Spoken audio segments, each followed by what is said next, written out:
ពេលនេះយើងខ្ញុំសូមជូនចម្រៀងប្រពៃណីឆ្នៃដែលមានចំណងជើងថាសូមកូនកូនចងចាំប្រពៃណីរស់នៅបដិវត្តរបស់យើងជារៀងរហូត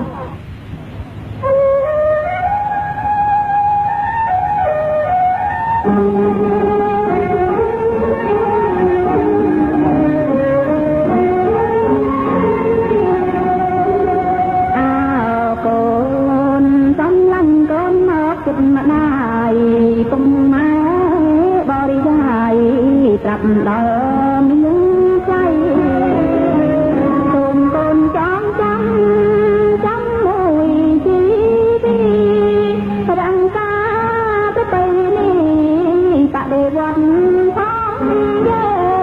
ងកូនអើយទុំរួមបានដូចសពថ្ងៃសង្គមជាតិថ្មីយុទ្ធធររុងរឿងជាជនយុទ្ធជនកម្មាភិបាលយើងទាំងលីក្នុងភ្លើងច្រើនអត់គុណនីមិត្តយើងបានចងឧបកម្មប្រាំក្តាប់រុំក្នុងបំងាត់តាំងតែលើតនីអាខ្លាំងតាមដានគ្មានលងពេលណារំប្រាំងព្រោះតាពុំដែលជប់មកពេលថ្ងៃពួនលឺកាំងពុំកសិករពេលយប់ចុះមកដឹកនាំសពមុខពុំដែលចែកលេខពុំដែលលងរាប់ឆ្នាំយងសុខភាពស្គាំទឹកនៅពេលចេញដើរជើងតទេឡើងភ្នំរាប់ខែកាត់ថ្មព្រៃព្រឹកលេងស្គាល់នឹងដីទៅទូរហើយលេងសាច់លេងលិចអង្គុយញ័រ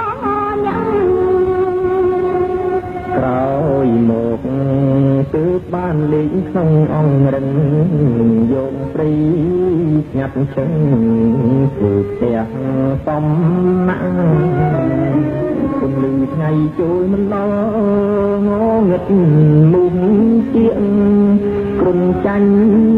រងៀងតែដាច់ខាតតស៊ូខោអាយថាដឹកតាមួយចង់គិនសុខភ័យរលឹងរហែករ